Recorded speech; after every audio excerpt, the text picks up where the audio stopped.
Здравствуйте! Вам нравятся изящные костюмы прошлого века? Да? Тогда можете считать себя ценителями винтажного стиля. Именно о нем сегодня поговорим. Современная мода все больше обращается к моделям прошлых десятилетий. И самое удивительное, что эти элементы становятся новыми трендами, повторяя свой звездный час уже второй раз. Давайте вместе разберемся, что же такое винтаж и как носить ретро-вещи. Это вещи, которые были в употреблении или не были в употреблении, это не важно. Но эти вещи имели в свое время стоимость и ценность, и с годами эта стоимость и ценность только у них увеличивается. К винтажным относятся вещи, вышедшие ограниченным тиражом 20 и более лет назад. Обратите внимание, чтобы пополнить ваш гардероб, они должны сохранить достойный внешний вид.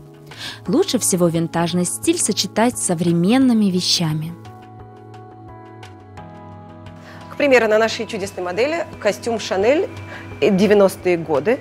Тут мы вам уже представляем общий стиль вместе с юбкой, но дополнили мы современной блузкой, современными туфлями, поэтому определить, какого года костюм, совершенно невозможно, но при этом это безумно стильно и гораздо моднее, чем просто пойти в магазин и купить костюм Шанель 19 года.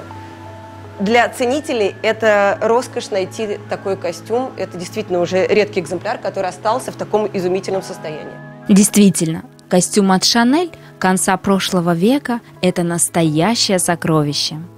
На нашей чудесной модели те же 90-е годы, но на сей раз мы сочетали его с брюками карго. Это уже совершенно современнейшая тенденция, очень актуальная. Современные шпильки, сумочка небольшая а-ля клатч, тоже 19-й год, но при этом 90-е годы Шанель все так же совершенно не ретро, все безумно актуально и модно. Эти вещи настолько качественны, что их можно носить десятилетиями. И мой вам совет: хотите выглядеть дорого и стильно, посещайте магазины винтажной одежды. Если даже вы ничего не купите, то получите щедрую порцию вдохновения.